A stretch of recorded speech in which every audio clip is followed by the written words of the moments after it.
ہوئی ہے۔ ایک بہت ہی شارٹ پیریڈ میں، تھوڑے سے لمحات میں امتحان کے میدان میں چل رہے ہیں۔ اللہ تبارک تعالیٰ قرآن مجید ارشاد فرماتا ہے، خلق الموت والحیات لیبلوکم ایکم احسن عملا۔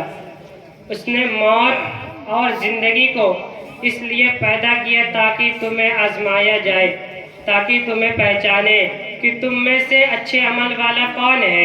ہم دار العمل اور دار امتحان میں ہیں۔ ہماری زندگیاں یوں ہی بہت تیزی سے گزرتی چلی جائے گی، اور وہ فرمانے محمد صادق صلی اللہ تعالی وسلم آپ کے حوالے کرتا ہوں۔ حضور پاک صلی اللہ تعالی وسلم نے ارشاد فرمایا ہے، ایک دور آئے گا قیامت کے قریب جب بچے جوان نظر آئیں گے اور جوان بوڑھے نظر آئیں گے۔ یہ وہی دور ہے۔ آج چھوٹے چھوٹے بچے کو دیکھو، وہ جوانی کی باتیں کرتے ہیں۔ پچھلے دور میں جو باتیں جوانوں کو معلوم نہ ہوتی تھی، وہ آج کے 5-6 سال کے بچے کو ساری چیزیں معلوم ہے۔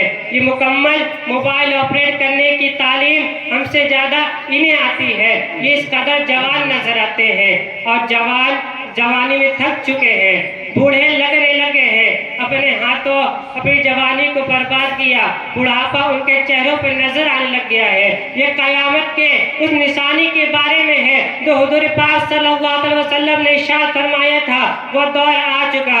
عزیزان گرامی وقار، اب مجھے جو بات عرض کرنی تو وہ یہ ہے کہ تم بیٹھو گے تو بھی زندگی گزرے گی، لیٹو گے تو بھی گزرنی ہے، دوڑو گے تو بھی زندگی گزرنی ہے۔ یہ زندگی یوں ہی گزر جائے گی، فیصلہ تمہارے ہاتھ میں ہے۔ یہ زندگی یوں ہی گزر جائے گی، فیصلہ تمہارے ہاتھ میں ہے۔ آج جو یہ وقت گزر رہا ہے ہماری زندگی میں لوٹ کر کبھی نہیں آئے گا۔ یاد رکھنا، آج کی رات، آج کا دن جو ہمارے زندگی میں آیا، تم کروڑوں دولتیں لگا دو، یہ دن کو دوبارہ واپس کبھی نہیں آنا تمہاری زندگی میں۔ تمہاری زندگی میں کیا، قیامت تک واپس نہیں آنا اس دن کو۔ عزیزان گرامی وقار، اللہ تبارک تعالیٰ قرآن مجید میں ارشاد فرماتا ہے، وَمَا الْحَيَاةُ الدُّنْيَا إِلَّا مَتَاعُ الْغُرُورِ۔ جس نے یہ دنیا بنائی وہ خود فرماتا ہے، وَمَا الْحَيَاةُ الدُّنْيَا إِلَّا مَتَاعُ الْغُرُورِ۔ دنیا سوائے دھوکے کے سامان کے کچھ نہیں۔ جس نے یہ دنیا بنائی وہ خود فرما رہا ہے، جس کائنات کا خالق ہے وہ خود فرما رہا ہے کہ دنیا سوائے دھوکے کے سامان کے کچھ نہیں۔ یعنی یہاں پر انسان اکثر دھوکہ کھا جاتا ہے۔ دھوکے کا مطلب یہ نہیں کہ کسی دوست سے دھوکہ کھایا ہوا ہے، بلکہ انسان اپنی پوری زندگی میں دھوکہ کھایا ہوا ہے۔ جس چیز کو اسے حاصل کرنا تھا، دنیا نے اسے موڑ کر کسی اور چیز میں لگا دیا۔ یہ دھوکہ نہیں تو اور کیا ہے؟ اب میں آپ کے سامنے ایک بات رکھتا ہوں کہ آپ گھر سے نکلے تھے سب سامان باندھ کر، دلی جا رہے تھے، اور اسٹیشن پہ کسی نے آپ کو پکڑ لیا اور کہا آج چلو میں تمہیں بٹھا دیتا ہوں، اور اس نے تمہیں دلی کے ٹرین کے بجائے مدراس کی، چنئی کی ٹرین بٹھا دیا، اور تم بیٹھ گئے اس کی بات پر۔ بتاؤ دھوکہ ہوا کہ نہیں؟ تمہارے ساتھ بہت بڑا دھوکہ ہوا ہے کہ منزل تمہاری کہیں اور تھی، تم کہیں اور چل پڑے۔ دیکھنے کو ٹرین سیم دکھ رہی تھی، لیکن تم نے اس کی بات کا یقین کیا اور بیٹھ گئے، اور جب پہنچے تو پتا چلا نہیں، میں تو دلی پہنچا ہی نہیں، میں تو چنئی آ گیا۔ زندگی اسی طرح سے ہماری گزر رہی ہے کہ ہم جس راستے پر چل رہے ہیں، اصل تمہاری مدینہ طیبہ ہے، تمہارا سفر حضور پاک صلی اللہ علیہ وسلم کے قدموں تک پہنچنا ہے، لیکن کوئی ایرا گہرا آتا ہے اور تمہیں کسی دوسرے ٹیگ پر ڈالتا ہے اور تم چل پڑتے اس کی بات پر۔ اسی لیے قرآن نے کہا ہے کہ دھوکے کے علاوہ کچھ نہیں ملتا یہاں پر۔ تم کبھی دنیا اور دنیا داروں پر کبھی بھروسہ مت کرنا، تم اپنی منزل پر ہمیشہ توجہ رکھنا، تمہاری منزل یہ نہیں ہے۔ اسی لیے کسی شاعر نے کیا ہی خوب کہا ہے، غلط روی سے منازل کا بوجھ بڑھتا ہے، غلط روی سے منازل کا بوجھ بڑھتا ہے۔ مسافروں اور روش کارواں بدل ڈالو، مسافروں اور روش کارواں بدل ڈالو۔ تم ٹیڑھے میڑھے چلتے رہو گے تو فاصلہ دور ہو جائے گا، منزل لمبی ہو جائے گی، اس لیے تم چلنے کا طریقہ بدل ڈالو، اس سے تمہارا سفر آسان بھی ہو جائے گا اور تم منزل پر جلدی پہنچ جاؤ گے۔ عزیزان گرامی وقار، اب مجھے جو بات عرض کرنی تھی وہ یہ ہے کہ جب زندگی ہماری اتنی ہی شارٹ ہے اور آزمائش کے لیے ہمیں یہاں بھیجا گیا ہے، تو مجھے ان نوجوانوں کو دیکھ کر درد ہوتا ہے جو رات بھر نکڑ پر بیٹھ کر اپنا وقت ضائع کرتے ہیں۔ انہوں نے اپنی جوانی، اپنی زندگی اپنے ہاتھوں برباد کر رکھی ہے۔ عزیزان گرامی وقار، ان نوجوان دیکھ کر مجھے درد ہوتا ہے جو رات بھر نکڑ پر بیٹھ کر اپنا وقت ضائع کرتے ہیں. انہوں نے اپنی زندگی اپنی جوانی اپنے ہاتھوں برباد کر رکھی ہے. یاد رکھنا کہ آج کی رات جو ہماری زندگی میں آئی یہ دوبارہ کبھی لوٹ کر نہیں آنی ہے. یہ وقت جو گزر رہا ہے ہماری زندگی میں لوٹ کر کبھی نہیں آنا ہے. آج جو نوجوان بے حیائی اور بے حیائی میں مبتلا ہے ان سے میں کہنا چاہوں گا کہ جب امت پہ ہمارے آج پوری دنیا اس امت کو نشانی رکھی ہو, آج پوری دنیا جس امت کو آگ میں جھلسا چکی ہو, اس امت کا غیور نوجوان رات بھر گیم کھیلتے ہوئے زندگی گزارتا ہے. انہیں کسی چیز کا احساس ہی نہیں ہے. آج ہماری کیفیتیں ایسی نہیں ہو گئی ہے جیسے بوائلر چکن ہوتے ہیں, فارم مرغیاں ہوتی ہے کہ کساب ان میں سے کسی ایک کو پکڑتا ہے, کاٹتا ہے, دوسری مرغیاں تو چرنے میں مصروف ہے. انہیں کسی چیز کا احساس ہی نہیں, کوئی آواز نہیں. ایک مرغی کٹی, دوسری مرغی کٹی, کٹتی چلی گئی, باقیوں کو کسی چیز کا احساس نہیں. کیا زندگی گزارنے کے ایسے طریقے نہیں ہو گئے ہم آج کیا ہمیں کسی چیز کا احساس نہیں. آج ہمیں صبح اٹھنے کے بعد ایک نیوز پہنچائی جاتی ہے, تمہیں کاٹا گیا, تمہیں مارا گیا. نہ جانے کتنے مسجدوں کے مینار گرتے ہوئے دیکھ رہے ہیں, کتنے اولیاء کاملین کے مزارات کو جلا کر راکھ کرتے دکھائے جا رہے ہیں. صرف ہماری امت کے ساتھ ہی نہیں بلکہ بانی اسلام کی عزت کے ساتھ مزار یہ روزانہ نہیں چل رہا ہے. ان تمام کے حالات کے بعد مجھے فکر ہوتی ہے کہ میاں جب ہمارے گھر میں جنازہ رکھا ہو تو ہم کھانا تک نہیں بناتے چولہے پر گھر کے اندر,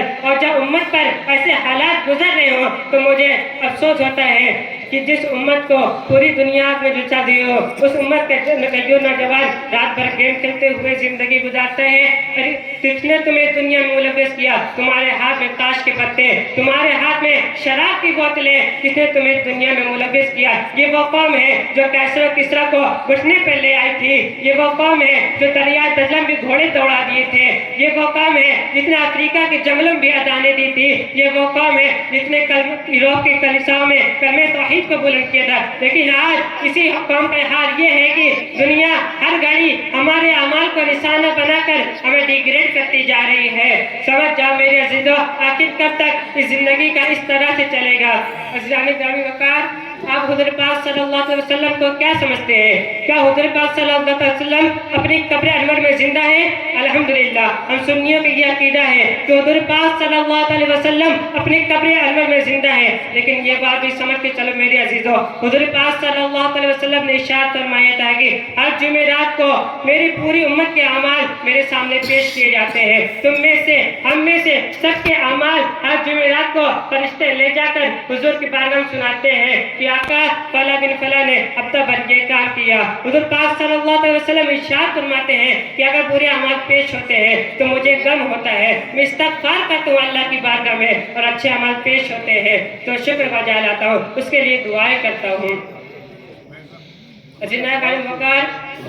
کبھی پلٹ کر دیکھنا اپنی زندگی میں, نہ جانے کتنے جمعرات ایسے چلی گئی ہوں گی کہ جس میں ہمارے کون سے اعمال فرشتے لے جا کر حضور پاک صلی اللہ علیہ وسلم کو سناتے ہوں گے. جب ہمارے اعمال یہ کہہ کر سنائے جائے کہ آقا آپ کا فلاں امتی بے خبر ہے, نہ نماز پڑھتا ہے, نہ روزہ رکھتا ہے, نہ ہی نیکیوں کی طرف آتا ہے, وہ تو گانوں کی دھن پر جی رہا ہے. صبح اٹھتا ہے, شام ہوتی ہے, اسے تو فلموں کے نغمے یاد ہے, آپ کا کوئی کال یاد نہیں. بتاؤ جب فرشتے ہمارے متعلق یہ خبر دے رہے ہوں کہ حضور پاک صلی اللہ علیہ وسلم کو درد نہیں ہوتا کہ یہ وہ امت ہے جس کے لیے میں رات بھر کھڑے ہو کر دعائیں کرتا تھا, یہ آج ان کو فراموش کیے ہوئے ہیں. زندگی گزارنے کا مقصد سمجھ جاؤ میرے عزیزو, اس لیے حضور تاج الشریعہ نے ارشاد فرمایا ہے زندگی یہ نہیں ہے کسی کے لیے, زندگی یہ نہیں ہے کسی کے لیے, زندگی ہے نبی کی, نبی کے لیے. نہ سمجھ مرتے ہیں زندگی کے لیے, جینا مرنا ہے سب کچھ نبی کے لیے. بہت خوب, ماشاءاللہ بھائی, زندہ باد, زندہ باد, بہت خوب. عزیزان گرامی,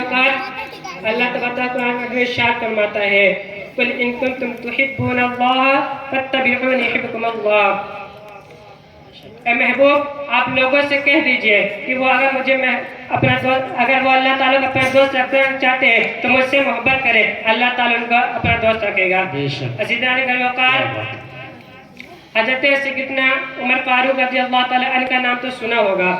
اس عمر بن خطاب کو کون نہیں جانتا جس کے روب اور دبدبے تھے، کیسے کس طرح کانپتے تھے؟